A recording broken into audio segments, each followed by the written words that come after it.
سلام و صد درودی دیگر به پادکست نقطه شروع خیلی خوش اومدید. بنده امیر عباس هستم، میزبان این پادکست. رسیدیم به قسمت سوم برنامه صفحه در پادکست نقطه شروع. این اپیزود قراره توی 13 بهمن ماه 1403 منتشر بشه، شنبه یعنی، و امیدوارم که ازش لذت ببریم. بریم بخش بعدی و شروع کنیم تحلیل این کتابو. اسپانسر این قسمتمون ما اسپانسر نداریم. ببخشید این بخش اشتباهی اومده تو پادکست. بریم بخش بعدی رو بشنویم.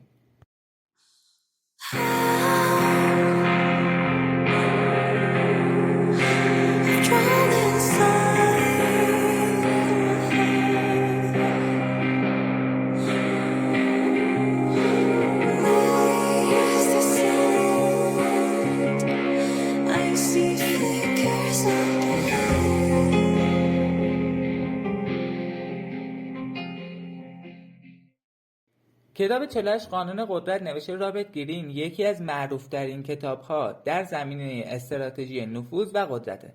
این کتاب امروز اینجاست و امروز ما می‌خوایم قانون اولش رو بخونیم. بریم مثلا چند تا قانون این کتابو بخونیم ببینیم چی گفته. 1. هرگز از رؤسایتان برتر ظاهر نشوید. 2. دوستان را خیلی نزدیک نکنید بلکه از دشمنان خود استفاده کنید. 3. رازهای خود را فاش نکنید. 4. کمتر صحبت کنید و بیشتر گوش دهید. 4 قانون بود که از کتاب خوندم براتون و 48 تا قانون دیگه مونده که شما میتونید برید این کتاب رو تهیه کنید و بخونید. امروز ما میخوایم قانون یکش رو با هم بخونیم و بررسیش کنیم. این کتاب قانوناشو با داستانهای تاریخی مثال میزنه و دلیلش رو میگه. یک داستانهای بلند بالا که بهتون نشون میده که چرا باید این قانون رو رعایت کنید. قانون 1 داستان نیکولا فوکه و اشتباه بزرگش که این قانون به نام این قانون ثبت شده که بیشتر از رئیسانتان به چشم نیایید. نیکولا فوکه وزیر دارایی فرانسه بوده در زمان لویی 14. او فری باهوش بوده، ثروتمندم بوده، بلند پروازم بوده. نیکولا برای جلب توجه و به دست آوردن جایگاه بالاتر تو دربار شاه یعنی دربار لویی 14 تصمیم گرفت یک مهمانی با شکوه در قلعه خودش برگزار کنه که لویی 14 هم توی مهمانی بوده.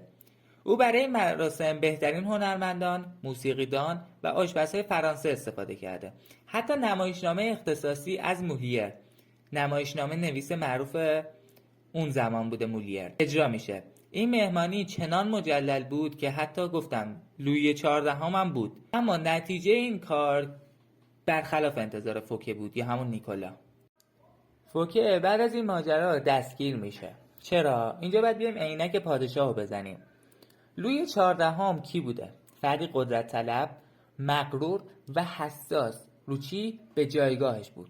او خودش رو پادشاه خورشید مینامید و نمیتوانست تحمل کند که یک کسی بیاد در قلمرو خودش بیشتر از خودش بدرخشه. فوکه این موضوع رو درک نکرده بود. او تصور میکرد اگر ثروت و توانایی‌هایش را به رخ پادشاه بکشه میتونه نظرش رو جلب کنه تا یه جایگاه بالاتری بگیره که ما به این کار فوکه میگیم عدم شناخت روانشناسی قدرت. یعنی بلد نبود چجوری قدرت رو به دستش بگیره. بعد فوکه دستگیر میشه. بعد یکی بیاد جای فوکه بشه وزیر دارایی جدید دیگه. ژان کوبلر میاد. ژان باتیست کوبلر، امیدوارم اسمشو درست خونده باشم. به عنوان وزیر دارایی جدید فرانسه منصوب میشه. اما برعکس فوکه، کوبلر چیکار کرد؟ او خودش همیشه خادم وفادار پادشاه نشون میداد، اما اون پشت تمام اقتصاد فرانسه رو کنترل میکرد. یعنی اقتصاد فرانسه روی انگشت کوچک این آقای کوبلر بود. ببینید قدرت نمایی بیش از حد ممکنه دشمن تراشی کنه. یعنی یه سری افراد بی‌طرف بودن تا اون روز باهاتون، ولی ممکنه تبدیلشن به دشمن. یعنی چی؟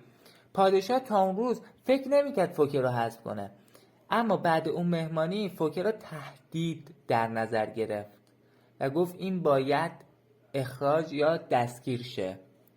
داره جایگاه منو بیشتر به خطر میندازه. همه توجه به سمت اونه. چرا؟ چون میزبان این مهمانی اونه. اگر بخوایم در حد 2 خط اینو جمع‌بندی و خلاصه کنیم، میشه به این اشاره کرد اگر قدرت داری آن را بیش از حد نمایش نده. گاهی بهتر است در سکوت تاثیرگذار باشی تا در قوقا قربانی. همیشه طوری رفتار کن که رئیس یا فرد قدرتمند فکر کند تو فقط مکملی برای قدرت او هستی، نه یک تهدید. امیدوارم از این اپیزود لذت برده باشید. منتظر قسمت‌های بعدی باشید. تا درودی دیگر، بدرود.